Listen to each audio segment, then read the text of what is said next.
Oi, turminha do quinto ano.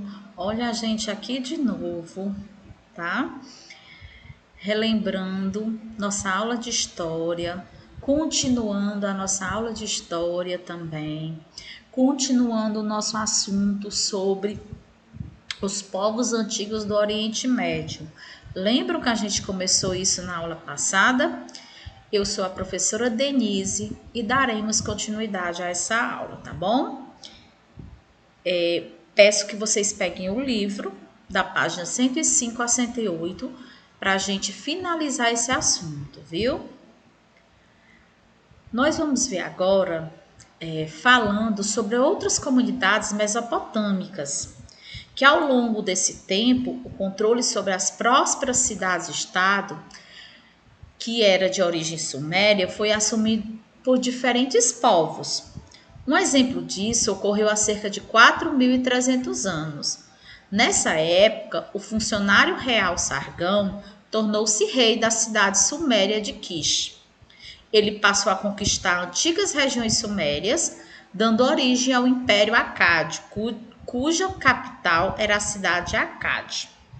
Os acádios foram sucedidos por babilônios e assírios, povos que também construíram grandes impérios.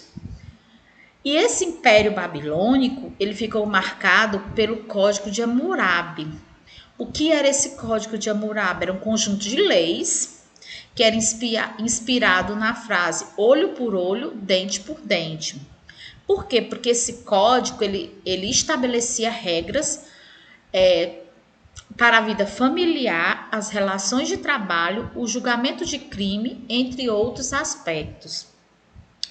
O Império Assírio ficou conhecido pelo militarismo. O que era esse militarismo?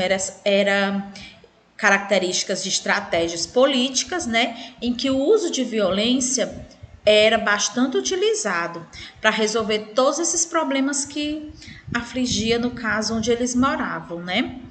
Então tudo eles resolviam com o uso da violência.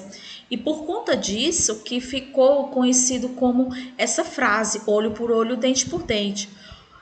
Quem já ouviu esse ditado, né? Ou seja, era como se o que você fizesse, né, você ia receber da mesma forma, tá? Então, os assírios eram povos guerreiros que desenvolveram armamentos e um rigoroso treinamento de soldados. Com suas táticas de guerra, eles conquistaram extensos territórios.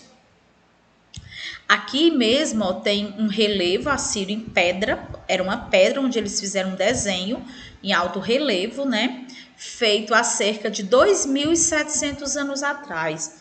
E mostra homens armados, não mostra? Mostra caçando aves, coelhos e outros animais.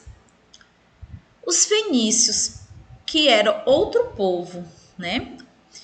Há pouco mais de 2.000 anos, os fenícios ocupavam uma estreita faixa de terra na região do atual Líbano, cercado por montanhas e pelo mar Mediterrâneo.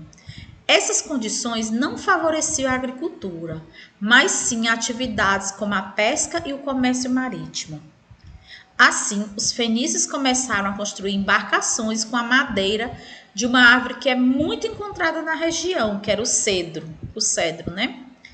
E desenvolveram também técnicas de navegação que possibilitaram o comércio marítimo a longa distância, realizando trocas, por exemplo, com os achumitas. Com o passar do tempo, os fenícios passaram a controlar as rotas comerciais no mar Mediterrâneo, e várias dessas colônias fenícias foram fundadas em pontos estratégicos. A principal dessa colônia, né, era Cartago, na atual Tunísia. Aqui ó, também vemos um desenho, né, uma figura de uma pedra feito em relevo que representa uma embarcação.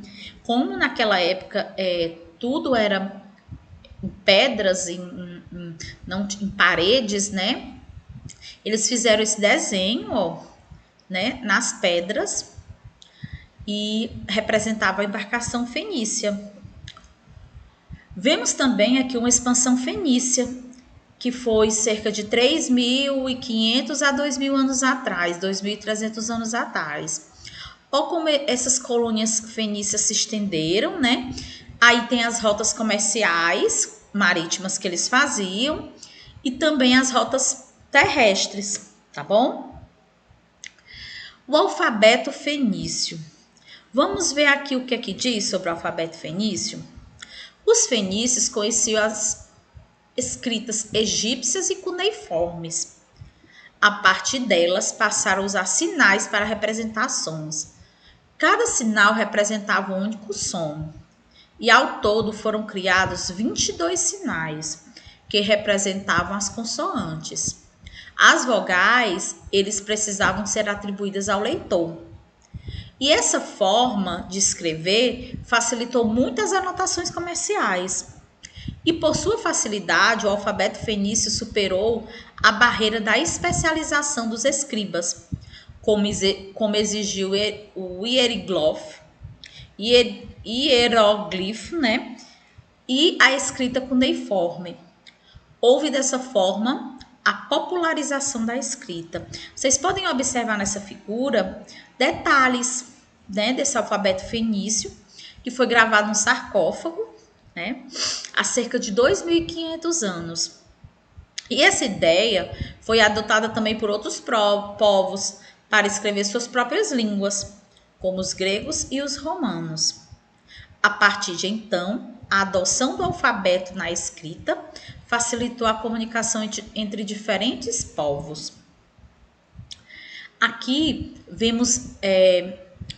vamos ver o assunto sobre painéis sumérios e egípcios da antiguidade. No mundo antigo, diferentes grupos humanos procuraram registrar os acontecimentos importantes do seu dia a dia.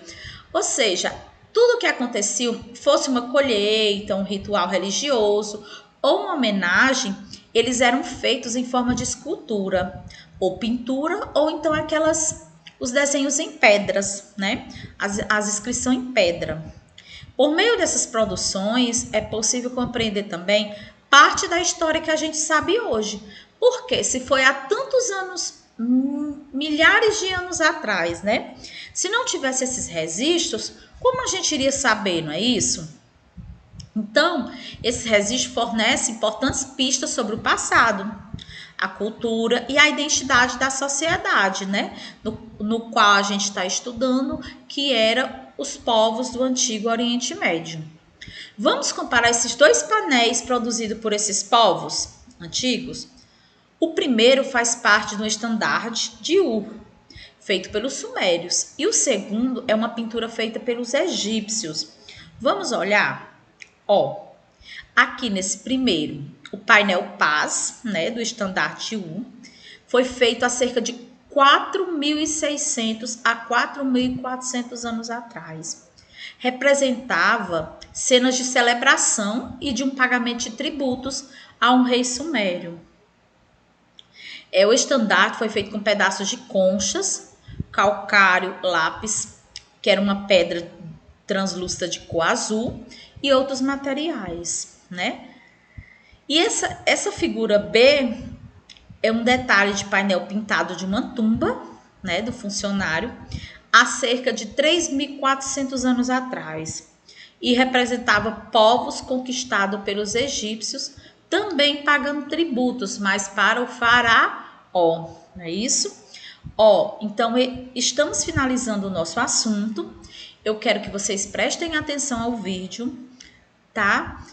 E fiquem com Deus. Até a próxima aula.